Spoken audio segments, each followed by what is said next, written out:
Next, we have Fred Forsley, class of '83, co-founder, owner, Shipyard Brewing. As you can see, he's a multi-time entrepreneur as well. Captain Eli Soda, Ice Pick Vodka, which is very good, by the way. And actually, they have a facility just up the road. Live and Grind Coffee Company, State Street Market, Federal Jack's Restaurant and Brew Pub, Regatta Event Center, Shipyard Brew Pub, Kennybunk Brewery. There's a theme here. The Inn on Peaks Island, again, another amazing place. From a philanthropy and community standpoint, Fred is a consistent supporter of hundreds of nonprofits from Maine to Florida, with particular support of the cancer community. So Fred, congratulations on your induction.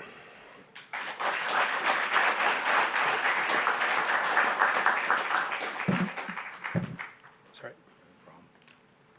So thank you, Ian, and thank you to the university and the East Center, which is truly an amazing facility. So anyways, when I got the email and it said UNH, I always, when Ian's taken on a whole new meaning to me, the name Ian, but in any event, when I saw the question, it said, come up with a problem that's facing the world and how can UNH solve it?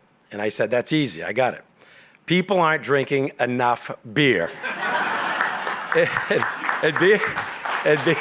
And beer's the drink of temperance, so that would open up a lot of conversation, makes life a little easier. But I didn't think UNH would get behind solving that problem. So I thought, okay, what else is a big problem? And I talked about it with many friends, my wife, others, and it hit me when I realized that in the city of Portland right now, there's not one active member. The city manager is not a volunteer, but an acting, and we have an acting fire chief, an acting police chief. And then it was really something that through my whole life I've seen happen as a younger child, volunteerism. And I started Googling volunteerism, and come to find out, since 2005, volunteerism has been on a decrease. It increased during World War II and was rised right after World War II into the 50s. After 9/11, it spiked up again. And then since 2005, it's increasingly decreased. So volunteerism is such an important part of what built America and what built the world. If you don't have volunteerism, you don't have that extra energy to get something done. If you think of this university, you think of churches, you think of schools, you think of monuments, you think of breweries. Without volunteers, you definitely aren't going to get that done. And then I started Googling what it meant to people to volunteer, and come to find out there are over 15 things that personally you benefit from when you volunteer.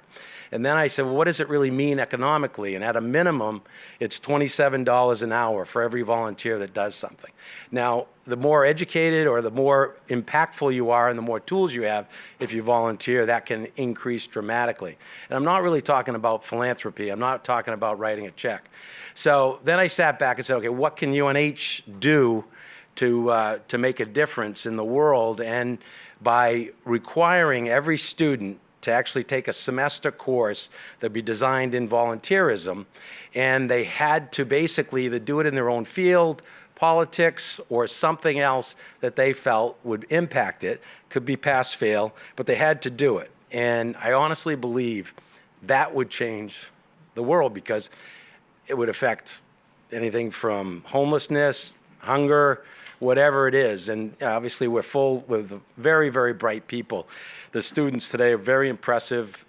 What Ian, you've done here, and the rest of the university and the community's done. So anyways, volunteerism. Cheers.